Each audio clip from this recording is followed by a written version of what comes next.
Dialética perspectivista anarco-indígena. Guilherme Lavina Jardins Faleiros. Introdução. Apresentarei aqui hipóteses teóricas para o diálogo entre formas políticas ameríndias e anarquistas.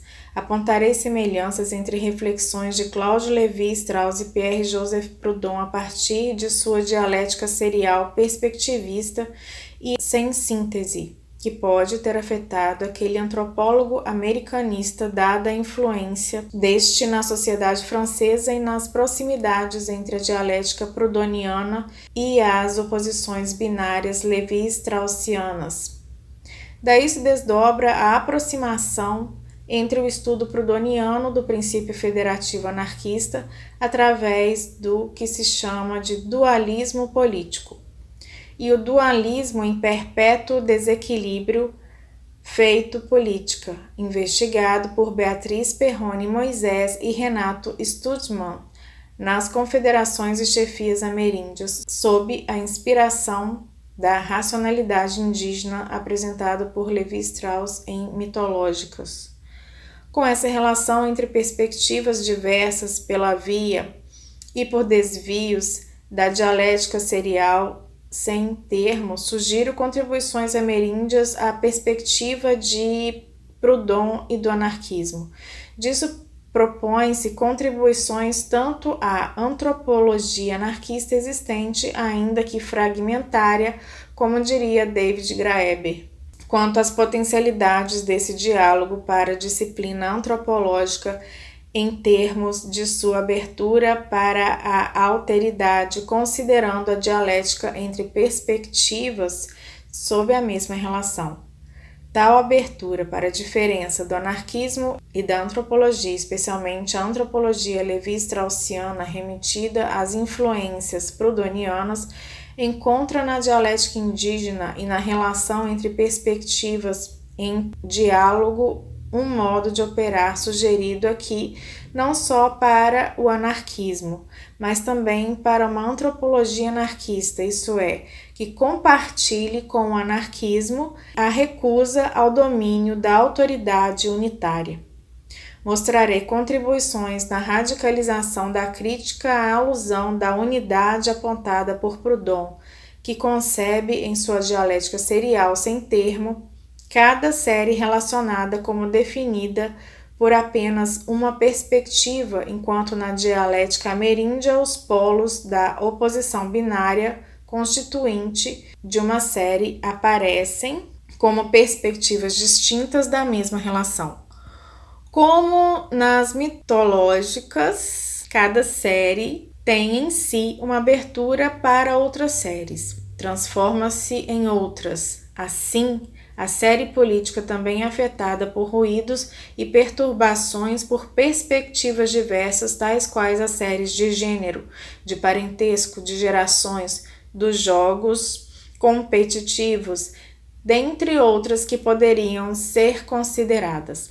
Para além da unidade e da equivalência geral presentes no igualitarismo anarquista e no princípio moral, o federativo da reciprocidade como apresentado por Proudhon, o que seria também uma herança para a clássica escola sociológica francesa, o problema das diferentes perspectivas da América indígena vista por Lévi-Strauss tem como princípio uma busca de paridade, criar simetrias entre relações assimétricas. Segundo a fórmula de Tânia Stolze Lima sobre a relação entre perspectivismo e dualismo, essa busca é um movimento que não se estabiliza, oscila entre o cíclico e o pendular, aparecendo na alternância das gerações, na sazonalidade cósmica e nas oscilações entre o contra-estado. Com referência a Pierre Clastres e o quase-estado entre a fragmentação em pequenos coletivos e a formação de grandes ligas e confederações, como apontam Beatriz Perrone Moisés e Renato Stutzman, Assim, ao recusar a unidade, a historicidade ameríndia torna positiva certa alternância temporal mal vista pelo republicanismo libertário de Proudhon.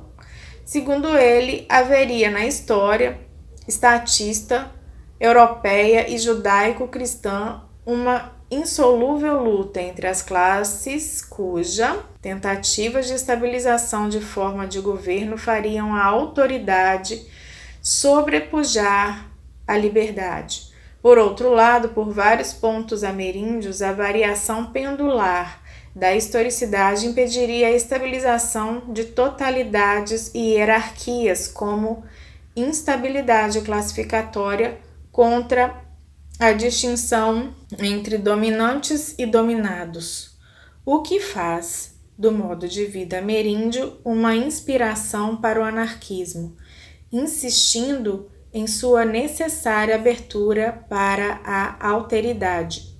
Enfim, essa reflexão envolve uma leitura crítica de certa antropologia anarquista em sua relação com o americanismo, reafirmando fundamentos ameríndios que ajudam a responder suas questões. E de um modo mais amplo, considera a abertura para a alteridade presente nas afinidades eletivas entre anarquismo e antropologia, entre o pensamento de Levi Strauss e o pensamento ameríndio, e as ressonâncias proudhonianas na etnologia política ameríndia como indícios do valor da dialética perspectivista anarco-indígena para a prática antropológica. Uma perspectiva anarquista. Proudhon foi o primeiro militante e autor declaradamente anarquista, tendo marcado a história política europeia do século XIX. Teve sua obra recuperada para as ciências sociais por Célestin Bouglé no início do século XX, influenciando a sociologia francesa clássica, que Bouglé ajudava a fundar com Émile Durkheim e Marcel Mauss, e outras correntes cujas produções foram parcamente traduzidas para o português.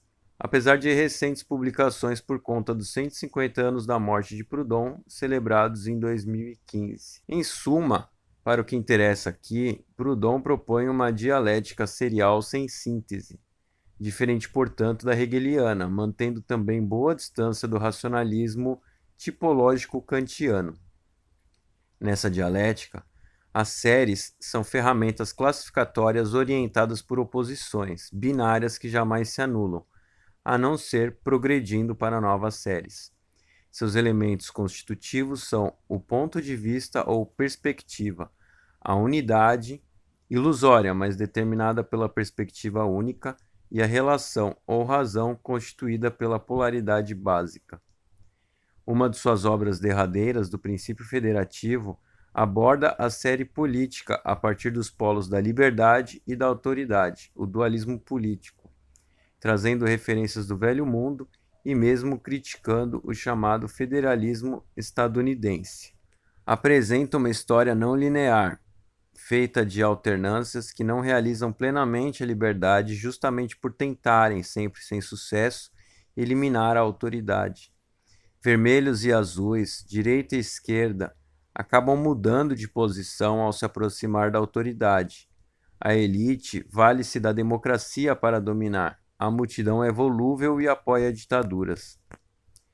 Revoluções e sistemas políticos se sucedem sem eliminar a dominação unitária. Crítico dos golpes violentos, Proudhon tratou as associações de apoio mútuo e o federalismo obreiro internacionalista do século XIX como saída do ciclo vicioso e como prefiguração do modo de vida socialista anárquico, o federalismo agroindustrial. Uma maneira produtiva e pacífica de dar vazão aos conflitos e ao agonismo, que de outro modo resultaria em guerra. Assim, Proudhon combina a alternância cíclica à evolução linear, de modo que a tendência da razão política seja rumar da autoridade à liberdade, sem contudo eliminar totalmente a primeira. A federação, definida como pacto, contrato, tratado, convenção, aliança entre grupos que se obrigam recíproca e igualmente uns em relação aos outros, para um ou mais objetos particulares, se organiza de modo que a liberdade seja maior que a autoridade, ainda que essa seja impossível de ser eliminada. Para Proudhon, a autoridade permanece forte, por exemplo, na família, da qual o autor tem uma concepção estritamente patriarcal. Para além dela, o princípio federativo se desdobra a partir da organização local de pequenos coletivos, cujos delegados seriam porta-vozes em fóruns supralocais, pulverizando os cargos e distribuindo o poder de execução, minimizando a tendência à centralização, multiplicando os centros. As partes, sejam essas membros dos coletivos ou coletivos membros da federação, guardam para si maior liberdade do que concedem. Obrigam-se reciprocamente, mas podem romper o vínculo quando desejarem. Proudhon vê na mutualidade ou reciprocidade o princípio federativo elementar, expresso na forma do contrato sinalgamático e comutativo. Sinalgamático é um contrato bilateral no qual as partes obrigam-se reciprocamente uma à outra. Comutativo é quando as partes se comprometem a oferecer algo equivalente uma à outra. Outra forma de contrato a que se refere o autor, para a qual chamarei a atenção mais tarde, é o de beneficência, no qual uma das partes concede à outra uma vantagem gratuita e unilateral, que o autor associa às concessões que os súditos fazem ao príncipe, dada sua autoridade.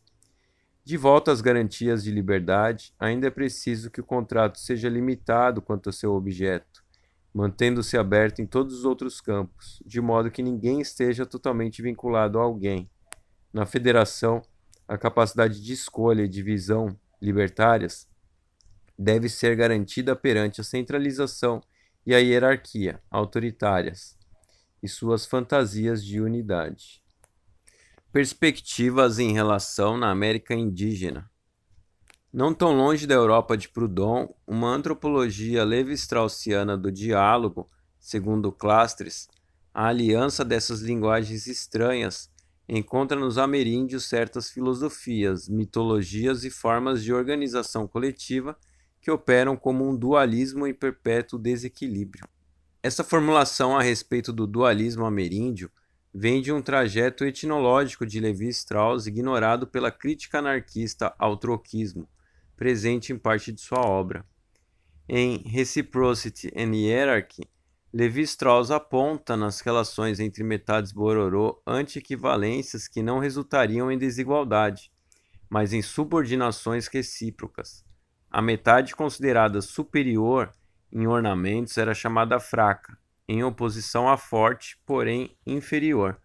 Já nos artigos em que aborda criticamente o dualismo, sugere para organizações sociais ameríndias, especialmente as centro-brasileiras, a relação entre o diametralismo das metades e os círculos concêntricos que apontam para a tríade entre centro, periferia e exterior, uma dialética indígena, que alterna duas perspectivas sobre a mesma realidade, a dual e a triádica. Essas reflexões são retomadas pelo autor num de seus últimos comentários a respeito das oposições binárias na mitologia ameríndia, notando uma semelhança entre o peculiar dualismo aí manifesto e aquele que aparece naquelas organizações sociais. Enfim, o que antes considerava como uma tensão entre dualismo e triadismo, reformula como a potência de um dos polos da relação para tornar-se outra relação. Um dualismo em perpétuo desequilíbrio.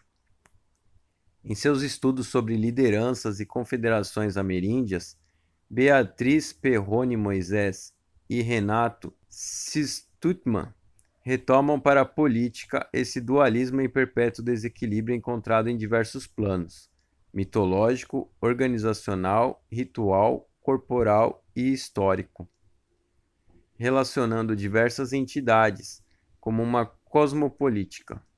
Com isso, Perrone Moisés e Stutman dão uma afinação dissonante aos estudos de Clastres, realçando seu potencial antimaniqueísta ao proporem a oposição binária entre o contra e o quase, com inspiração na ideia de quase-acontecimento. Esses autores identificam na América indígena um movimento entre dois, temporal e pendular, que pode ser sazonal ou de longa duração, com formações políticas entre o contra-Estado e o quase-Estado. O Estado não está simplesmente ausente, pois a possibilidade de um mau encontro com ele prefigura o perigo a ser evitado. Tais formas políticas acionam coletivos constituídos, ora por chefes, que para liderar obrigam-se a dilapidar o poder através da generosidade, ora pela pulverização e multiplicidade de cargos, donos demais. Essa individualidade também aparece nos subgrupos de associação e pertencimento entre cruzados, múltiplos pares de metades, a fim de lidar com as contradições ameríndias da subordinação recíproca. Nesse entrecruzamento coletivo ocorrem inversões entre centro e periferia, afetando as relações interiores e exteriores, num jogo de perspectivas. Segundo Lima, a partir da ideia de perspectiva acionada por Levi-Strauss, essa autora enxerga em dualismos centro-brasileiros uma espécie formal de perspectivismo, no qual uma perspectiva não engloba a outra, porque mais de uma perspectiva fazem diferir a mesma relação, sem consolidação de hierarquia. Os dualismos diametral e concêntrico são duas perspectivas por meio das quais cada metade pode imaginar a si mesma e a outra. São formas contra-hierárquicas, fundadas na errância do centro. Sem unidade não há medida de equivalência. Indício de que os indígenas não tenham uma vontade de igualdade clássica, mas uma vontade de paridade, criar simetrias entre relações assimétricas. Entre Proudhon e Lévi-Strauss.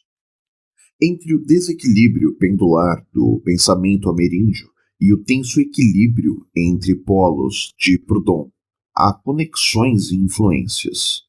A reabilitação de Proudhon para as ciências sociais, no início do século XX, liga-se à obra de Bugler, orientador oficial da famosa tese de Lévi-Strauss, o que pode ter servido como referência à dialética sem termo do anarquista na conclusão da tese do antropólogo. Ali se localiza o parentesco em um mundo de reciprocidade entre os polos opostos da propriedade e da comunidade, extremos da não reciprocidade. Se a reciprocidade é um princípio federativo para Proudhon, há, em Lévi-Strauss, a inspiração da importância federativa do parentesco. Já em O Pensamento Selvagem, Lévi-Strauss lida com uma região selvagem do pensamento que, em sua abertura à diferença, permite o contato entre diferentes pensamentos, mesmo o de europeus e ameríndios. Ele encontra na bricolagem deste pensamento, não domesticado, o princípio da razão dialética, que Lévi-Strauss remete a Karl Marx, mas que, a partir do problema da classificação, da seriação e das oposições binárias, toma uma feição um tanto mais proudhoniana. Enfim, tomando o desenvolvimento dessa reflexão a partir das mitológicas, o movimento entre dois da política ameríndia, visto nas confederações por Perrone Moisés e Stutzman, e a questão da pulverização do poder, presente nas filosofias ameríndias, assemelham-se ao dualismo político sem síntese e à preocupação com o enfraquecimento da autoridade presente em Do Princípio Federativo, de Proudhon. Em ambos os casos, a autoridade é necessária justamente a fim de ser contrariada. Perspectivas ameríndias diante do anarquismo. Essa abertura a elementos ameríndios, encontrada no anarquismo proudhoniano, se dispõe agora às críticas, pois o entre dois das oposições binárias ameríndias aponta para a existência de perspectivas diversas nas próprias polaridades em relação, o que mantém cada série sempre aberta a transformações, perturbações, que o próprio Proudhon considera inevitáveis na prática. Aqui, as séries não progridem distintamente, uma à outra, mas transformam-se, porque cada polo contém em si a potência de outras séries, a opção por outras perspectivas, como nas mitológicas de Levi-Strauss. Quando nenhum dos polos detém ponto de vista do todo, não há uma lógica classificatória na qual gêneros e espécies possam ser distinguidos a partir de unidades comuns. Dessa forma, a dialética indígena leva mais além a crítica de Proudhon à unidade.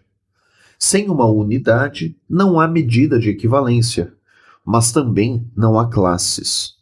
Mantém-se a reciprocidade na forma de uma assimetria recíproca e insubmissa que recusa a hierarquia, pois a hierarquia se caracteriza por relações entre centro e periferia, nas quais o centro determina o ponto de vista do todo, a qual a periferia deve se submeter.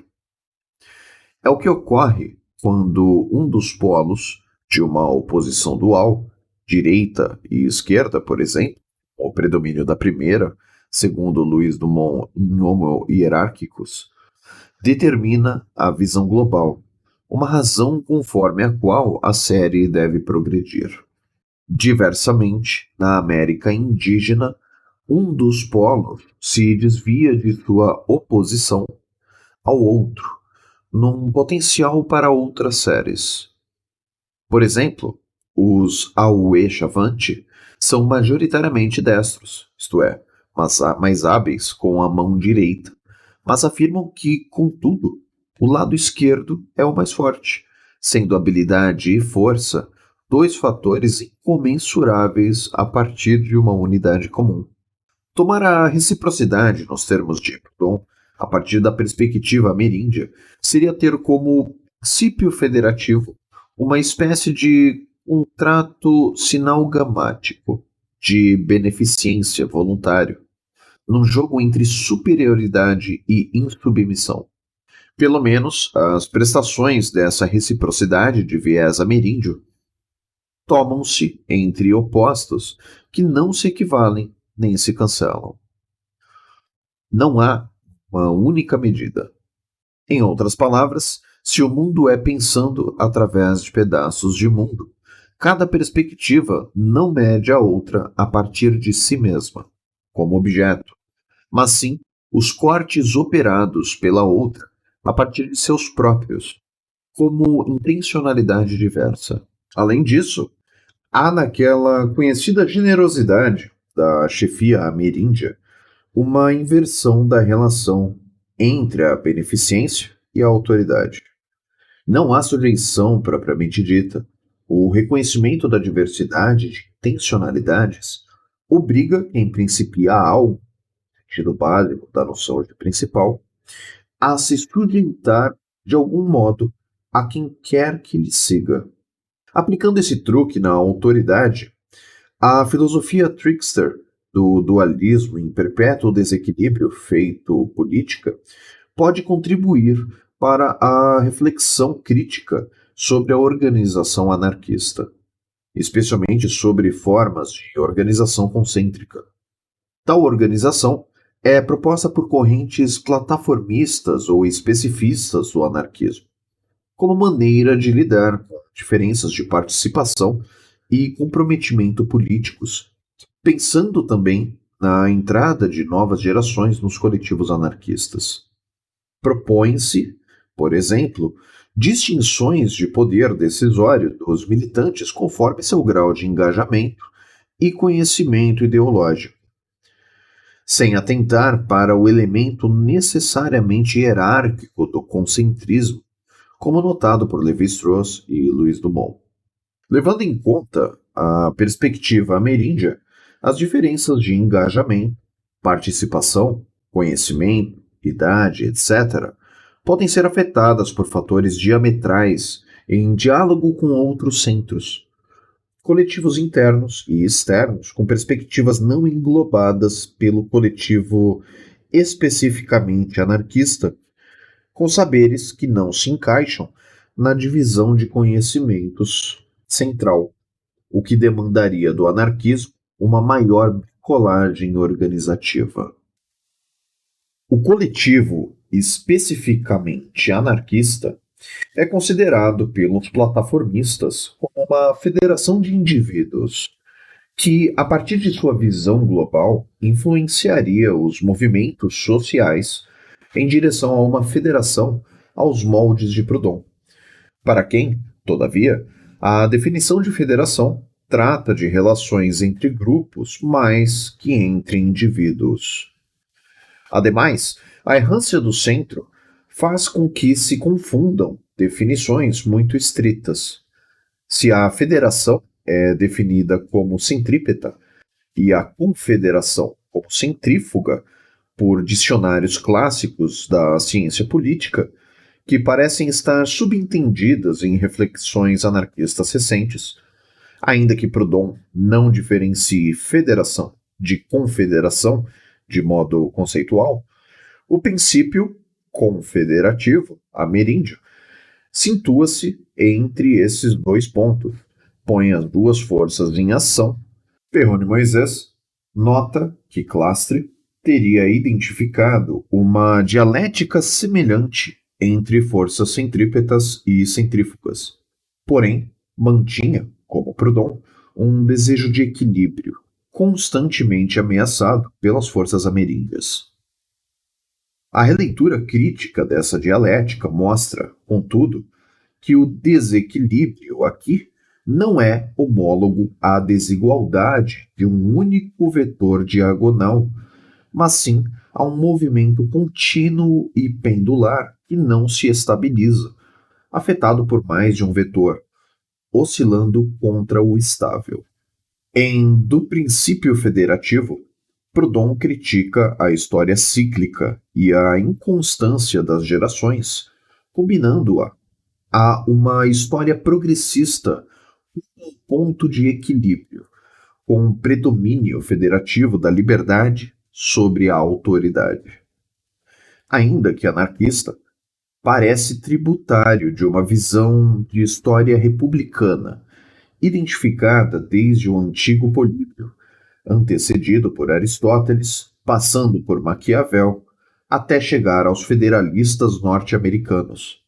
A busca por superação das revoluções, um ciclo vicioso dos sistemas de governo, através de um equilíbrio de poderes. O estudo das formas políticas ameríndias mostra, por outro lado, que seu confederalismo se caracteriza por ciclos de maior concentração e maior dispersão. As conjunturas estruturais de quase-Estado seriam o ápice de um ciclo de magnificação, encontrando como polo oposto de atração a fragmentação e dispersão em pequenas coletividades, como nas Guianas ou entre os Tupi, um desequilíbrio instável de poderes. A uma historicidade do equilíbrio contrapõe-se aqui uma historicidade do malabarismo, na qual o balanço dos poderes se vale do tempo.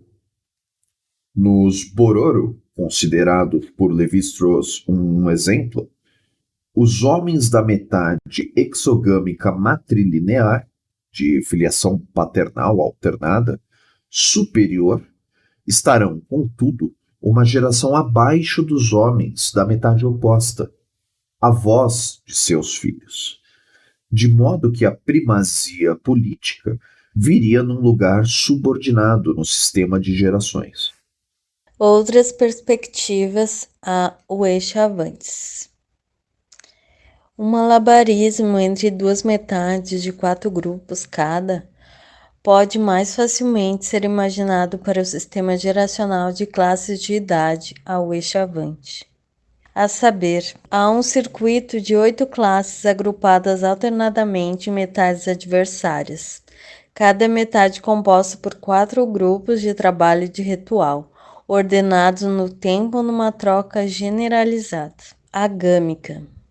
As classes reencarnam em sucessivas gerações pelo confinamento masculino na chamada Casa dos Adolescentes. O ciclo se completa aproximadamente a 4 ou 5 décadas. A última classe retorna ao começo e seus integrantes vivos tornam-se a sua versão velha. 2 ciclos completam esse movimento secular. Antigo termo europeu referente ao ciclo vital da pessoa, que no caso é o Echavante, cabe a pessoas muito idosas, de modo que a referência às classes de idade de tal ou qual época é base para os relatos mito-históricos. Cada um desses 8 grupos ou classes, ao envelhecer, vai passando por diferentes faixas etárias. Sobretudo nas aldeias maiores, a faixa etária dos adolescentes, que é o primeiro estágio de um ciclo vital de uma classe de idade, se mantém confinada na casa dos adolescentes, indo ao pátio para danças e cantos. A dos já iniciados, porém ainda não considerados maduros, se reúne numa assembleia separada numa metade do pátio. Os jovens adultos, padrinhos dos adolescentes, encontram-se constantemente com seus afilhados na casa dos adolescentes, mas também se reúne com os demais adultos e velhos na assembleia principal. Há um eixo entre diferença de idade e experiência, participação política, ritual e aproximação do centro, com a oposição diametral dos mais novos ocupando outros centros. Por exemplo, graças ao antagonismo entre as metades de grupos alternados, um neto pode se opor ao próprio avô, fazendo provocações a respeito de suas capacidades. Além disso, no português ao Echavante, a casa dos adolescentes, que fica na periferia da aldeia, pode ser chamada de centro. Por sua vez, as chamadas classes de idade não são propriamente unidades no sentido formal de classe. Quando a versão mais nova reencarna, a versão velha do grupo ainda vive e, inclusive, pode cooperar com a mais nova de si. Membros de uma classe passarão por todos os estágios etários, adquirindo com a passagem do tempo as vantagens, bem como as obrigações das classes superiores em idade, cujo ápice é também uma espécie de retorno incompleto à posição da juventude. Além disso, há uma defasagem nas posições das classes de uma das metades em relação à outra, apesar da sequência ser a mesma em cada metade. Quando se compara os chamados Chavante orientais aos ocidentais, com formas diferentes, localizações geográficas consideradas por Maybury e Lewis, o que ainda assim não impede a comparação de pessoas da mesma posição de classe ou grupo, como dizem os Auê Chavante, quando migram entre as terras indígenas. A transformação ameríndia da série política em outras séries pode se apresentar, portanto, em séries de algum modo negligenciadas pelo anarquismo proudhoniano em seus princípios federativos, como o parentesco, o gênero e as formas lúdicas de conflito. No parentesco, o Echavante também opera a relação entre concentrismo e metades, estudada por Levi-Strauss. As duas metades patrilineares, Porezano e Ouaue, inclui algo como uma terceira considerada por muitos como estrangeira, Tobaratato, uma espécie de trickster do parentesco que expõe suas arbitrariedades. Porezano e Ouaue polarizam também uma relação entre concentrismo e diametralismo a respeito de seus mitos de origem.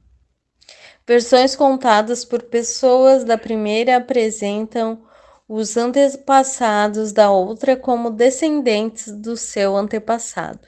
Já versões contadas por pessoas da segunda apresentam já de início ambos os ancestrais como afins. De um lado, afirma-se superioridade, de outro, recusa-se a submissão pela paridade. Essas metades são compostas por linhagens não segmentares, conjuntos nebulosos, cuja pertença é gradual, não absoluta.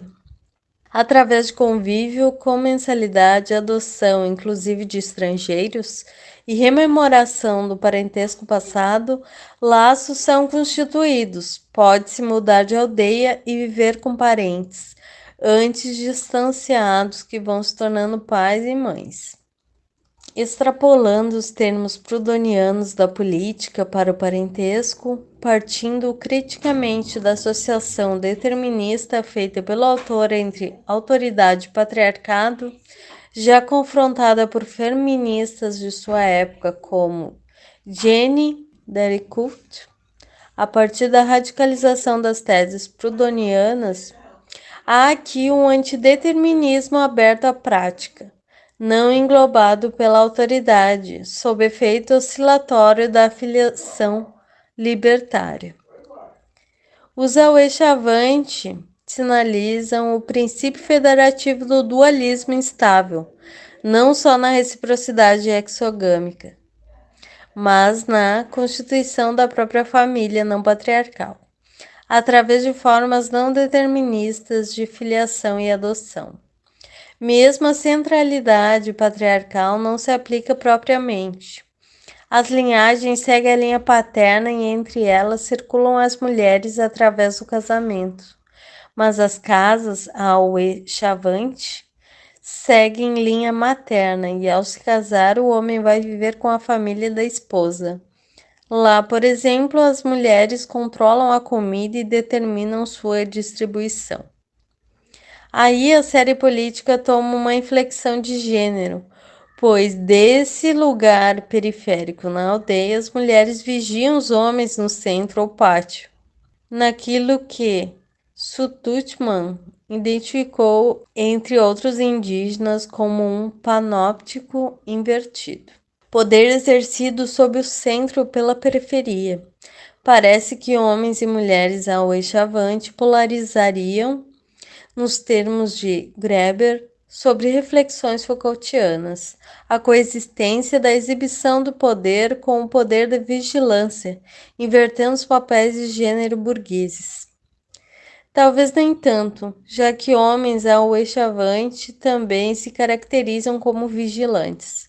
Todavia, se há mais de uma perspectiva sobre a mesma relação, a perspectiva masculina não engloba toda a série, e a feminina opõe-se a ela como vigilantes que vigiam vigilantes. Auê-Chavante dizem que os homens devem se comportar bem, especialmente os adolescentes, que devem manter a castidade e seus padrinhos que lhes devem ser exemplares, porque as mulheres estão sempre de olho. Muitas vezes elas provocam esses padrinhos dizendo que eles só querem namorar, ao invés de se dedicar ao extenuante trabalho do dató, cerimônia, jogo, festa, alegria. Nas danças masculinas, frequentemente as mulheres interferem, pegando homens pela mão, uma forma de flerte predatório, pois quem é pego fica obrigado a entregar-lhes algum presente, especialmente caça. Quem está no centro deve ser generoso. Mesmo assim, as mulheres são às vezes enfaticamente convidadas pelos homens a participar das assembleias, os quais alegam que elas não comparecem porque não querem. E quando a assembleia masculina resolve provocar ainda mais as mulheres ausentes com cantos sardônicos, a brincadeira pode assumir ares mais agressivos, como presenciei num ataque simultâneo das mulheres da aldeia Belém, na terra indígena de Pimentel Barbosa, que saíram de suas casas com palhas de buriti em chamas contra os homens que lhes diziam xistes, causando algazarra e fuga, incluindo a deste etnógrafo. De fato, algumas mulheres comparecem com alguma frequência ao pátio, situando-se um pouco mais afastadas do centro, mas também ocupam o centro em outras ocasiões, ainda que através da periferia, onde o saber estrangeiro é capturado, lugar onde costuma se situar a escola estatal indígena em relação à aldeia. Esse foi o caso de Bernardina Renieri, pós-graduada em Educação Escolar Indígena, que assumiu a diretoria da escola da aldeia Belinha da Terra Indígena de Sangradouro. Fato comemorado numa festa na qual compareceram muitas pessoas de diversas aldeias da região, com campeonato de futebol, comida, bebida, dança e um discurso final da homenageada vestindo um grande cocar de cacique. Grandes eventos lúdicos e festivos congregando várias aldeias são comuns entre os Auê Chavante, especialmente aqueles que envolvem as classes de idades, como uma complexa circulação de alimentos, terminando com uma corrida de tora entre as metades agâmicas da classe de idade. Nessas corridas, irmãos competem contra irmãos, não diretamente contra afins. As metades agâmicas seriam uma maneira de atenuar conflitos entre as metades exogâmicas. Na corrida, pode-se dar melhor o time que atrair mais participantes de outras aldeias, pois ela envolve o pesado revezamento de uma tora de buriti. Diferentemente da Federação Agroindustrial Prudoniana, fundada na troca econômica do trabalho, faceta produtiva da força coletiva, manifesta no agonismo guerreiro, considerado motor da história. A guerra, segundo Levi-Strauss, é atenuada pelo jogo, especialmente na sugestão de que a troca não se basta com um modelo plausível das relações intertribais, e mesmo das relações entre grupos de idade. Assim, em vez de luta de classes, há aqui jogos entre classes de idade.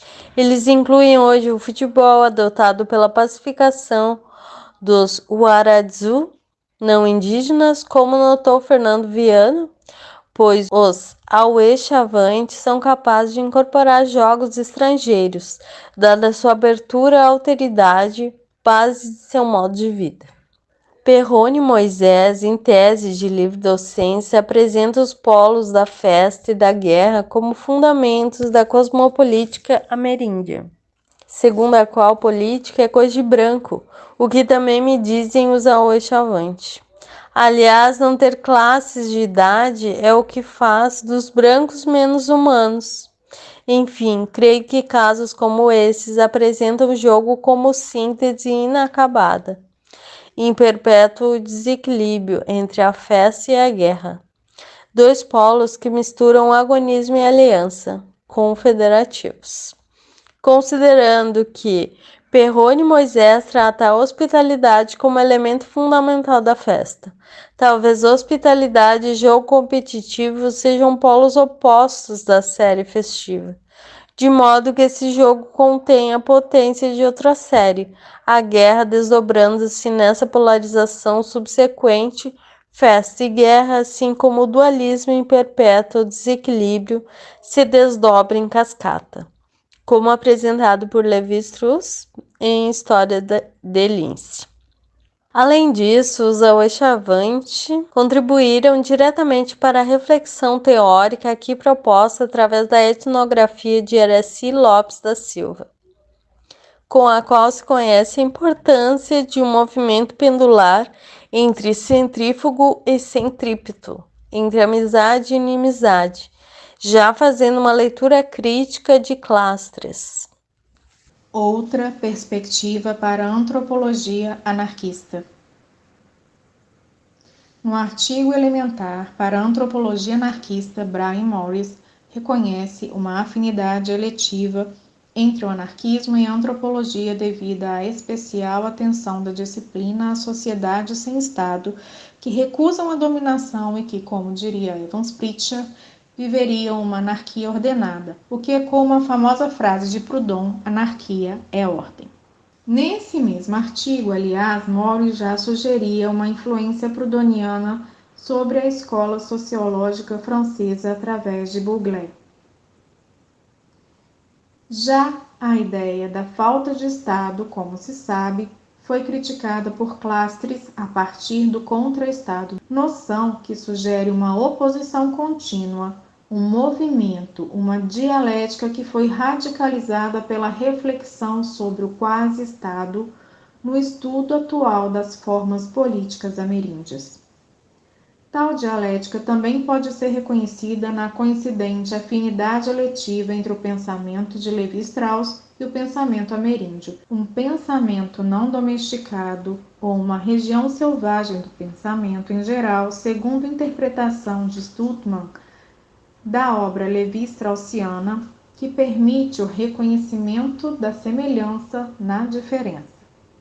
Reconhecimento esse que se desdobra tanto no método de Levi-Strauss quanto na ciência do concreto indígena, a partir de oposições binárias constituídas de outras oposições, pensando o mundo por partes do mundo, uma lógica do sensível. Ter identificado um viés frudoniano no pensamento selvagem reforça o caráter antropológico desse anarquismo e sua abertura à alteridade potencialmente receptiva à crítica ameríndia, o que ressalta fundamentos anarquistas na antropologia de Levi-Strauss e na etimologia política por ele inspirada, de modo a considerá-la uma contribuição para a antropologia anarquista sugerida por Morris. Na trilha de Morris, Graeber identifica no anarquismo uma abertura ao outro, consciência aguda do alcance das possibilidades humanas. Para Graeber, podemos encontrar registros de pessoas defendendo posições similares por toda a história, mais uma atitude do que um corpo teórico. Recusa da violência estrutural, desigualdade ou dominação, e confiança em outras relações sociais como a dádiva malsiana. Graeber vê na dilapidação econômica da dádiva algo homólogo à dilapidação clastriana do poder político. Tal comportamento generoso é considerado por Perrone Moisés como indício da importância da hospitalidade da América indígena em detrimento da relação de mando e obediência na caracterização da liderança. Hospitalidade que pode ser uma transformação ameríndia da abertura a alteridade identificada por Graeber no anarquismo, de modo que vão se conjugando as afinidades eletivas entre anarquismo, antropologia e dialética ameríndia. E se na ideologia bipartite, tal como apresentada por Levi-Strauss, se manifesta no que ele chama de abertura ao outro, característica dos ameríndios, o próprio Clastres falava em abertura para o exterior, a respeito da relação entre política e parentesco entre os mesmos ameríndios. Entretanto, como sinalizado acima, entre seus estudos críticos, a noção economicista de troca, Graeber, não leva em conta as discussões sobre reciprocidade e hierarquia e dualismo em perpétuo desequilíbrio realizadas por Levi-Strauss.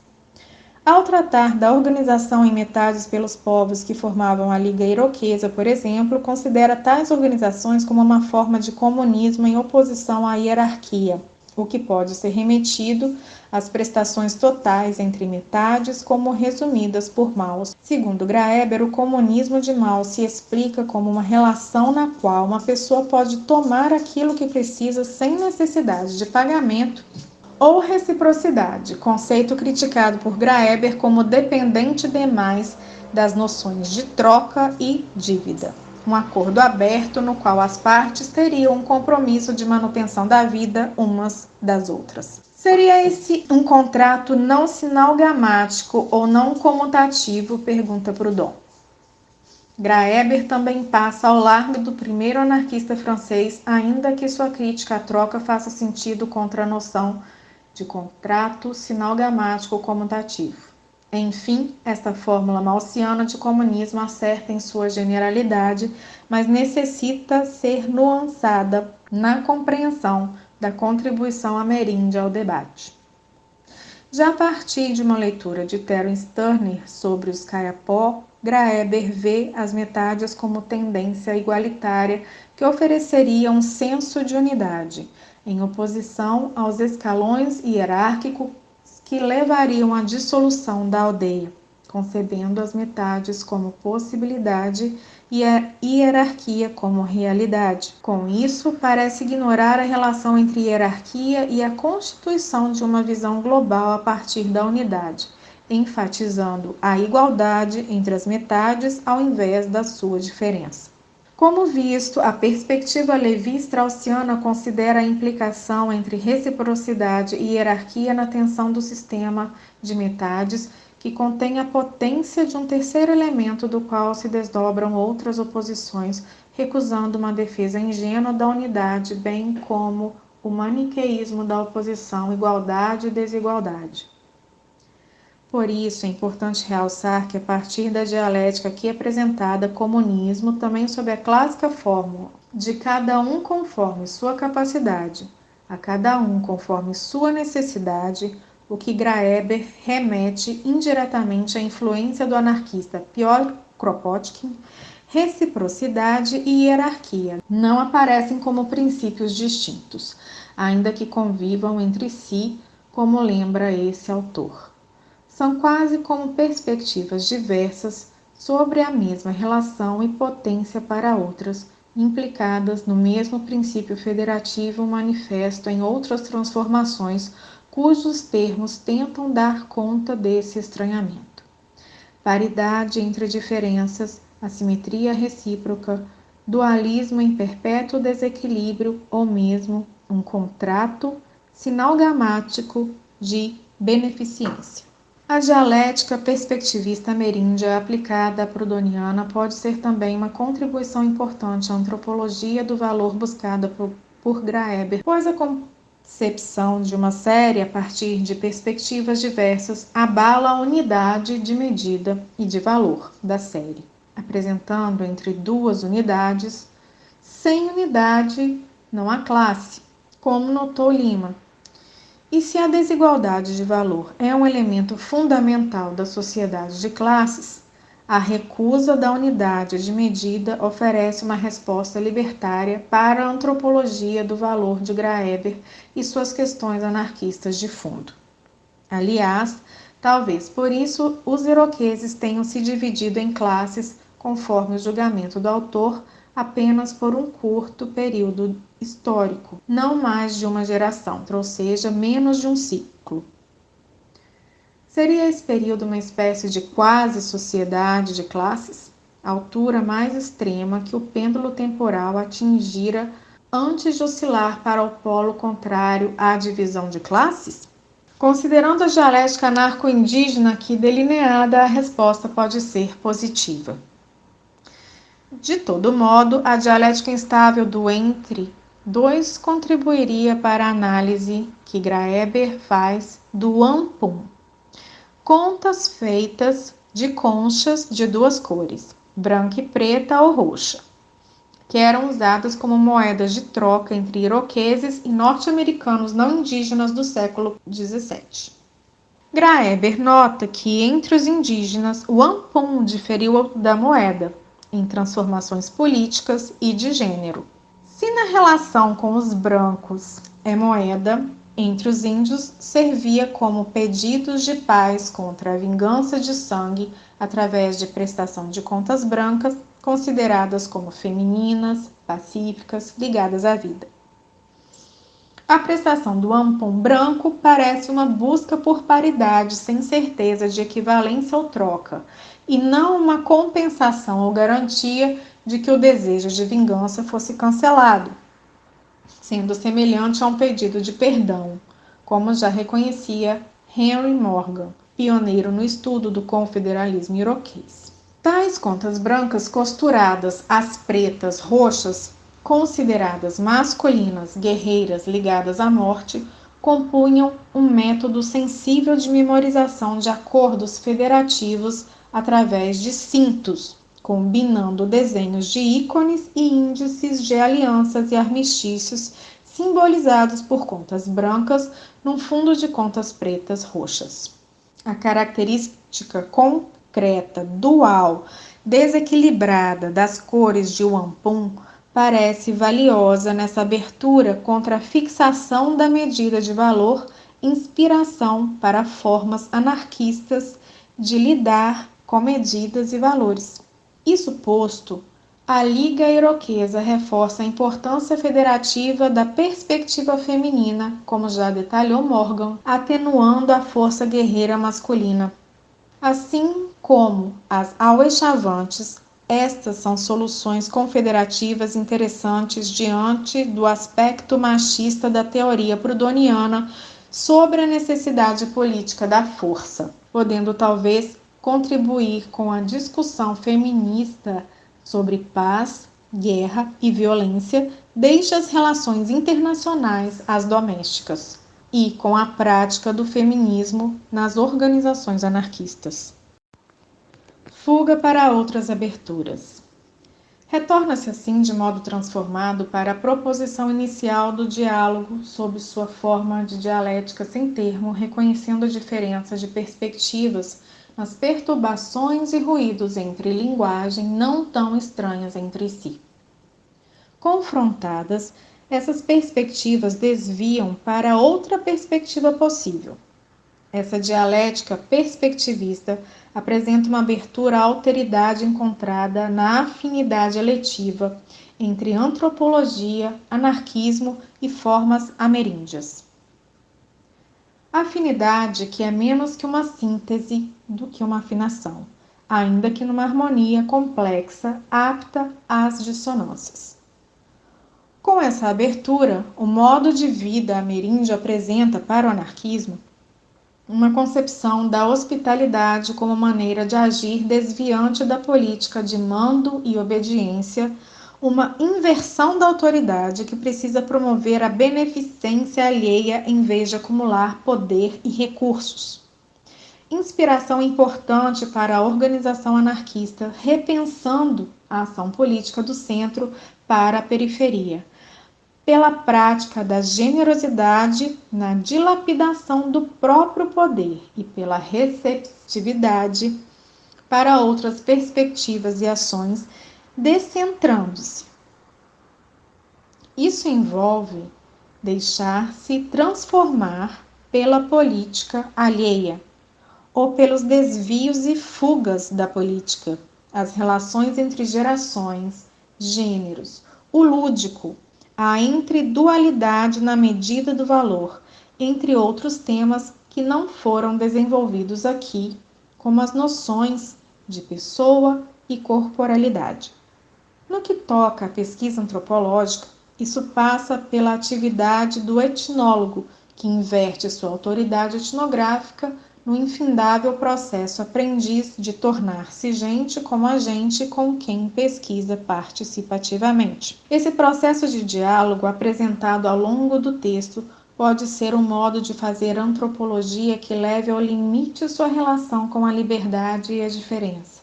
Diálogo com a alteridade, tratamento dos polos do diálogo como perspectivas diversas, que podem ser afinadas, ainda que dissonantes, considerando que essa relação não virá uma síntese, mas perspectivas desviantes no movimento instável e sem solução de continuidade. Assim, o método se afina a diferenças e pode caracterizar uma antropologia anarquista quando se trata de abordá-las no que oferecem de alternativa à dominação. Enfim, essa afinação transformadora, pois não unissonante, entre anarquistas, antropologias e perspectiva ameríndio, aponta uma ciência que é, ao mesmo tempo, outra coisa que uma ciência, afetada pela indianidade, não apenas em relação ao passado, mas num vai e vem que faz uma promessa de futuro, contra o ciclo vicioso da autoridade em nome do um.